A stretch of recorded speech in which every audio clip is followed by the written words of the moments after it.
সকালের নাস্তা বানাচ্ছিলাম। একদিকে রুটি ফুলে উঠছে, অন্যদিকে ভাজি। তখন মোবাইলে রিংটোন বেজে উঠল। আমার ছেলে রঙ্গন মোবাইলটা এনে দিল। সুমনা ফোন দিয়েছে। ধরতে ধরতে কেটে গেল। আবার বেজে উঠল। হাত মুছে ফোনটা রিসিভ করতেই, হ্যালো মীরা, এতক্ষণ কোথায় ছিলি? 7-8 বার ফোন দেওয়ার পরে ধরিস। রুটি বানাচ্ছি। আর একবার ফোন দিলি না শুধু। আরেকবারে ধরলাম। ওহ, ওই বুয়া হয়ে থাকবি। সারা জীবন কত বললাম, পার্মানেন্ট কাজের লোক রাখ। আমার কথা শুনিস না। তোকে ভালো পেয়েছে তো রাতুল দা, সব করিয়ে নেয়। আমি হলে অনেক আগেই বেরিয়ে আসতাম। ফালতু কথা বলিস না। কী জন্য ফোন দিয়েছিস সেটা বল। আরে, আমরা মালয়েশিয়া গিয়েছিলাম না, তোর জন্য একটা ব্যাগ এনেছি। চলে আসিস। বিথিও আসবে। আর শোন, কাজ শেষ করে আসিস। এসেই যাই যাই করিস না আবার। আমি কিছু বলার আগেই কেটে দিল ফোন। ইস, এইদিকে রুটি পুড়ে গেছে। ভালোই হয়েছে, পোড়া রুটিই খাওয়াবো। একই অফিসে কাজ করে দুইজন। একজন বউ বাচ্চা নিয়ে বছরে বছরে বিদেশ যায়। অন্যজন রেস্তোরাঁয় যেতে বললে বলে, ওই টাকা দিয়ে ঘরে মুরগির পোলাও করো। টেবিলে রাতুল বসতেই রুটি ভাজি দিয়ে আসলাম। রাতুল আমার দিকে তাকিয়ে রঙ্গন আর পেখমের দিকে তাকালো। রঙ্গন বলল, সুমনা আন্টির ফোন ছিল। তাহলে তো পোড়া রুটি জুটেছে, এই আমার ভাগ্যে। ভাগ্যে নয়, পুণ্য বলো।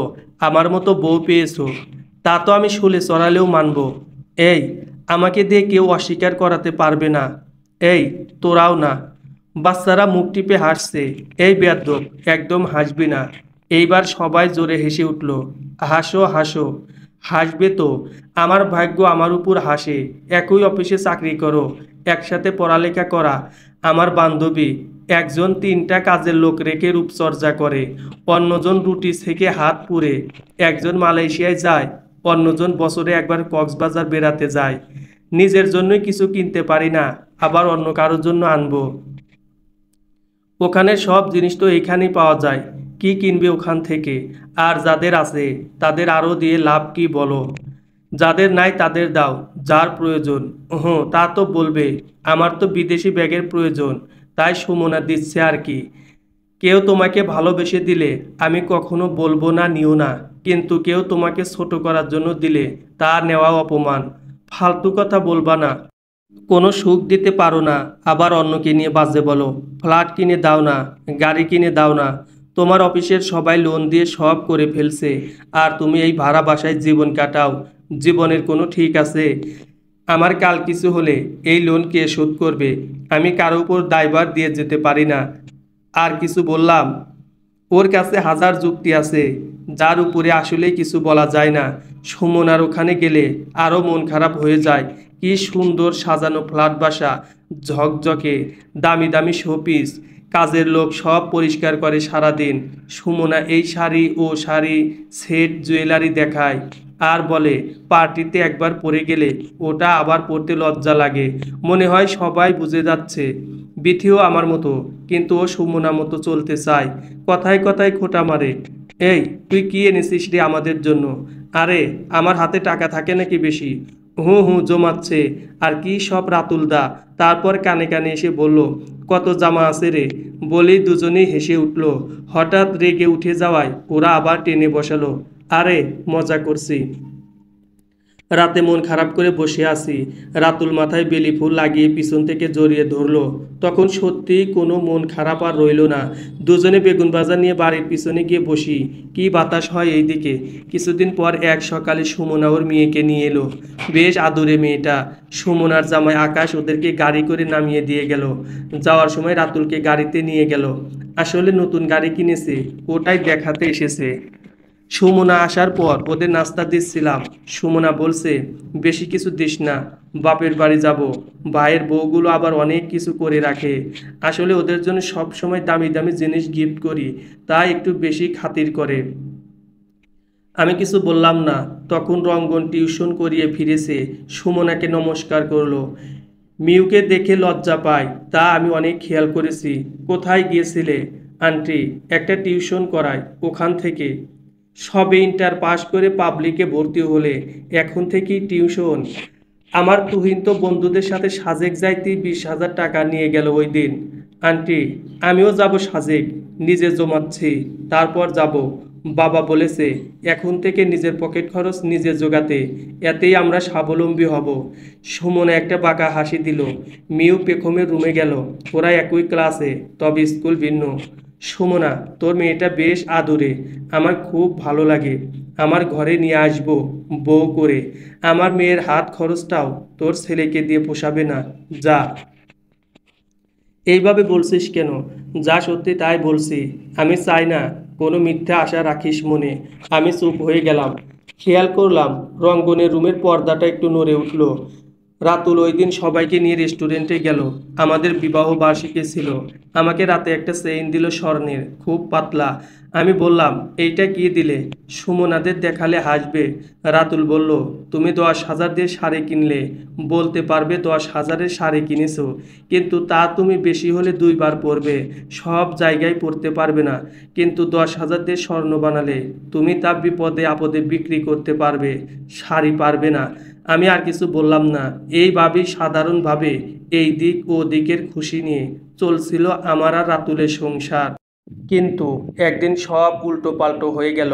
অফিসে ভয়াবহ অগ্নিকাণ্ডে লেগে সব শেষ হয়ে গেল। প্রায় কাউকেই বাঁচানো যায়নি। আমার সব থেকে অন্ধকার নেমে এলো। কি করব কিছুই বুঝতে পারছিলাম না।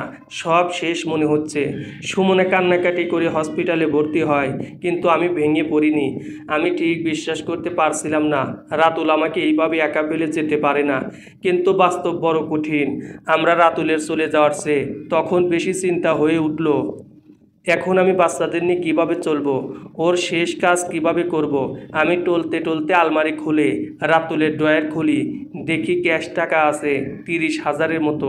ওখানে একটা ডায়েরি পেলাম, ব্যাংক অ্যাকাউন্টের নাম্বার আর পিন লেখা আছে, সব জয়েন্ট অ্যাকাউন্ট রাতুল আর আমার। আমার অত কিছু দেখার টাইম নেই তখন। ক্যাশ টাকা যা পেলাম তা থেকে কিছুটা আমার ভাইকে দিলাম, সে সব আয়োজন করছে। বিশ্বাস করতে কষ্ট হচ্ছে, কিন্তু রাতুল আর আসে না অফিস শেষে। বাচ্চাদের নিয়ে বুদ্ধির খেলায় মেতে ওঠে না, বেলি ফুল লাগিয়ে আর ঝাপটে ধরে না। আমাদের সবাই সহানুভূতি দেখায়, আবার এড়িয়েও চলছে যদি ধার চেয়ে বসি। কিন্তু আমি চাইনি, কারণ রাতুল আমরা চলতে পারি মতো যথেষ্ট রেখে গেছে। কেউ আসেনি বলতে রাতুলের থেকে টাকা পেত। রঙ্গনের জন্য চিন্তা নেই, নিজের খরচ নিজে জুটিয়ে ফেলে, বাসার জন্য টুকটাক নিয়ে আসে, আমার সাথে সাথেই থাকে। আমি চুপ করে বসে থাকলে পাশে বসে থাকে। এদিকে সুমনার অবস্থা ভালো না, গাড়ি লোন শেষ হয়নি, তাই ওরা নিয়ে নিয়েছে। ফ্ল্যাটের অনেক কিস্তি বাকি ছিল, জমা যা ছিল তার সুমনা আকাশের শেষ কাজ অনেক বড় করে করতে গিয়ে শেষ করে ফেলেছে। সুমনা প্রথমে কারো কাছে না চাইলে পরে সবার কাছে ধার চাইতে শুরু করে। সবাই ওকে এড়িয়ে চলে। তুহিনের পড়ালেখা বন্ধের পথে। প্রাইভেট ভার্সিটির সেমিস্টার ফি জোগাড় করতে হিমশিম খাচ্ছে সুমনা। ওরা এখন ছোট একটা বাসা নিয়েছে। সুমনা বারবার যায় অফিসে। প্রভিডেন্ট ফান্ডের টাকার জন্য ওরা শুধু কথা দেয়, কাজ কিছু হয় না। কিন্তু যখন পায় তখন অ্যামাউন্ট খুব বেশি না, কারণ অফিসে লোন ছিল। আমিও যাই, আমাকে দেয় সবার চেয়ে বেশি টাকা। ওরা বলে রাতুল স্যার সবার থেকে বেশি বেতন পেত, কিন্তু উনি যত শতাংশ জমা রাখে তার চেয়ে 5% বেশি রাখত। আর ওনার জীবন বিমাও ছিল, আপনি ওটাও পেয়ে যাবেন। একটু সময় লাগবে, অনেক প্রসেস আছে। তাই আমি চুপ করে থাকি। লোকটাকে সারা জীবন কথা শুনিয়ে এসেছি, কিন্তু আমাদের জন্য কত চিন্তা সে করে রেখেছে। আমার মেয়ে পেখম ডাক্তারিতে চান্স পেয়েছে, সবাই অনেক খুশি। আমার চিন্তা ভর্তি করানো নিয়ে। মেয়ে আমায় বলে, মা চিন্তা করিও না। বাবা আমার প্রতি বছর জন্মদিনে বার্থডে না করে আমাকে নিয়ে গিয়ে ব্যাংকে ওই টাকা ডিপোজিট করতো।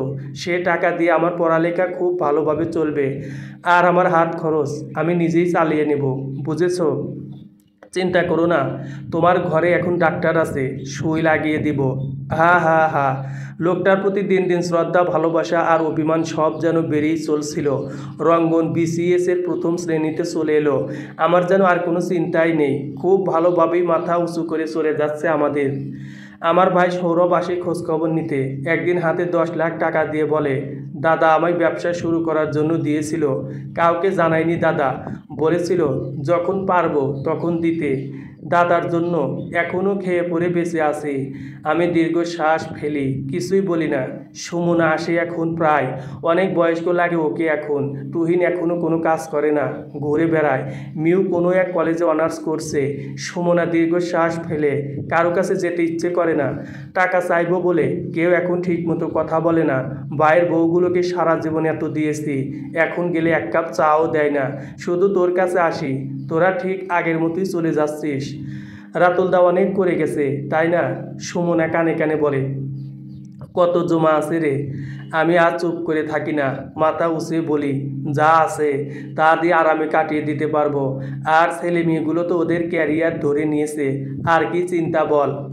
তাই তো। আচ্ছা, ভালো কথা। তোর ছেলে তো এখন বিসিএস ক্যাডার, ছেলে বিয়ে করাবি না? দেখি ভালো মেয়ে পাই, করিয়ে দেব। ও মা, মেয়ে খুঁজতে যাবি কেন? তোর না মিউকে খুব পছন্দ। আমি কিছু বলতে যাব, তখন রঙ্গন এসে বলল, আন্টি সরি, আপনার মেয়ের হাত খরচটাও আমাকে দিয়ে ঠিক পোষাবে না।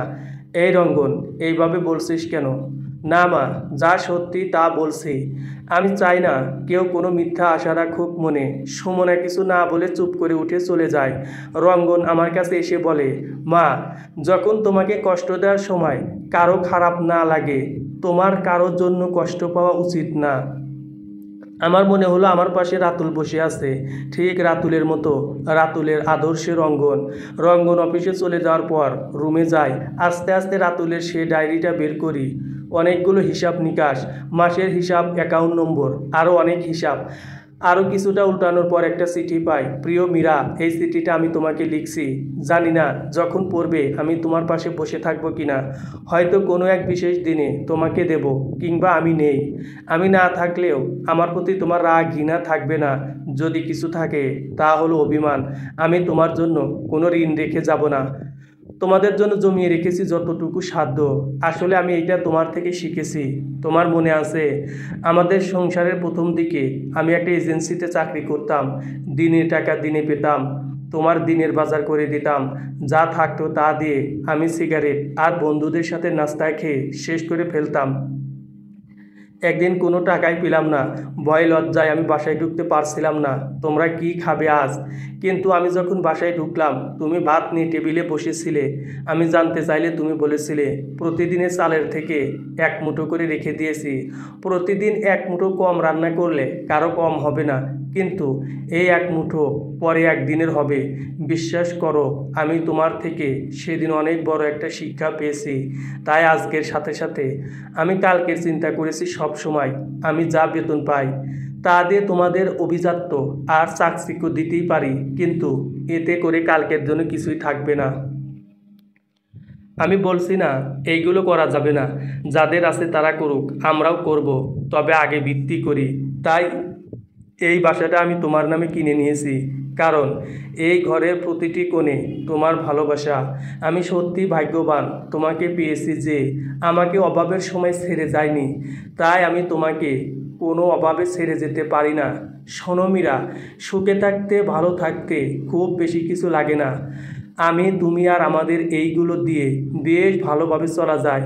রাতুল, আমি বারান্দায় গিয়ে দাঁড়িয়ে চুল খুলে দিই। বাতাসগুলো ঠিক আগের মতো আমার সারা শরীরে সুখের আবেশ বুলিয়ে যায়। আমি গুনগুনিয়ে গিয়ে উঠি, ঠিক রাতুলের মতো। যখন পড়বে না মোর পায়ের চিহ্ন এই হাটে, যখন বাইব মোর কেয়াতরি এই ঘাটে, তখন আমায় নাইবা মনে রাখলে, তারার পানে চেয়েছে নাইবা আমায় ডাকলে।